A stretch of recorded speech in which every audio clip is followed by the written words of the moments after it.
Hey y'all, thanks for tuning in to Outdoor and Door Texan. Today I'm going to show you all how to reverse sear steak on the Big Green Egg. Now the reverse sear method is a foolproof way to set that perfect internal temp and still get a beautifully seared outer crust. So grab yourself a nice 1 to 2 inch thick steak and let's get to cooking.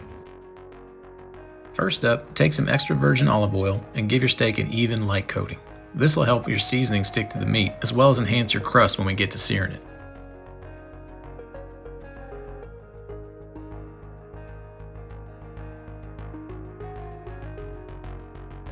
After the oil, take your salt of choice and give the steak a nice liberal coat on all sides.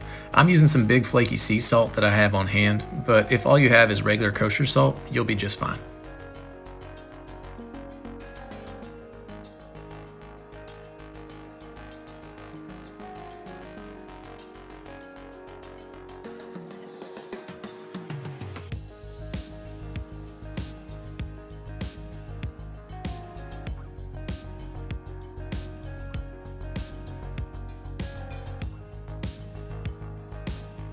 After the salt, it's time for pepper. I like freshly ground pepper so I can pick and choose the peppercorns that go into the grind, but just like the salt before, use what you have or what you prefer. Salt and pepper do great things with steak, but the main event is still the steak, so these are more or less side acts to the beef.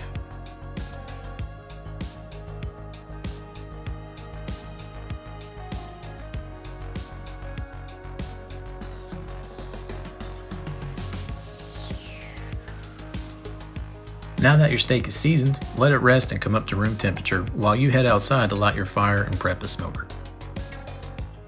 I'll be using my Big Green Egg today, and for those of y'all following along with similar setups, the first phase of this cook will be indirect, plate set or legs up, and temperature set at 250. For wood, I'm using oak lump charcoal. If you don't have an egg, any grill or smoker will work fine, as long as you can lock the temperature at 250 for the first phase and then be able to stoke a high heat fire for the second portion of this cook.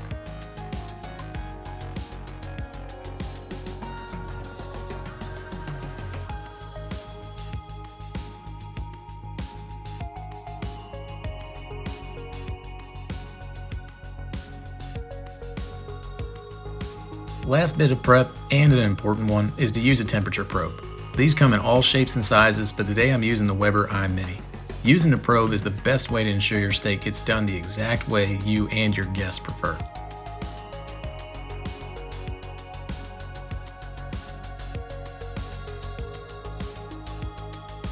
Alright, your temp is locked at 250 and your steak is seasoned, so it's time to throw it on the smoker.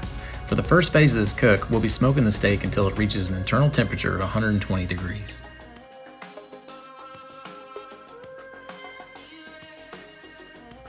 It's been about 30 minutes and our steak's internal temp has hit 120, so it's time to take the steak off and set it aside to rest. While the steak is hanging out, we're going to take the plate setter off and open up all the air vents. You want to get as hot of a fire as you possibly can for the upcoming sear.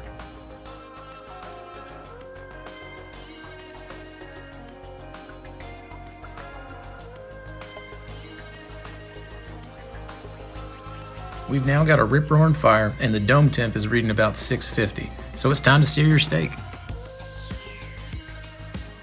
That steak is thick, but that fire is hot, so I'm sticking with a strict 1 minute per side sear. I also added some pats of butter and fresh thyme when I initially put the steak on, but that's completely optional.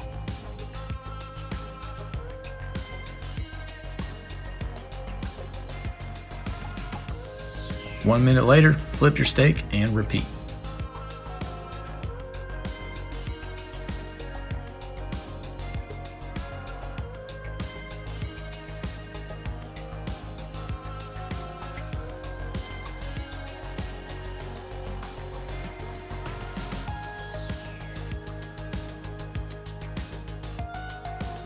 Just 2 minutes in and both sides look to have an excellent crust. Time to head back to the kitchen for cutting and eating.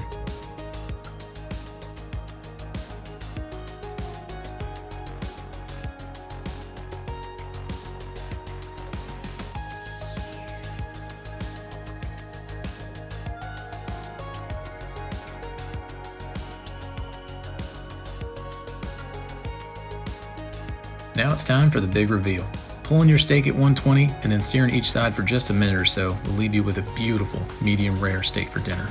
There's really nothing left to do at this point but slice it up, add some finishing salt, and enjoy some delicious hard work.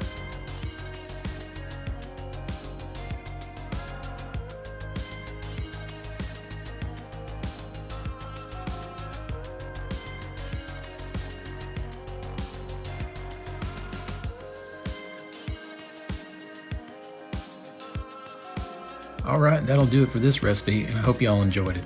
Get your hands on a thick steak and let me know in the comments below how your reverse sear turned out. As always, thank y'all so much for watching, and if you like what you see, please make sure to hit the like button and subscribe to my channel for more great content to come. Alright y'all, take care.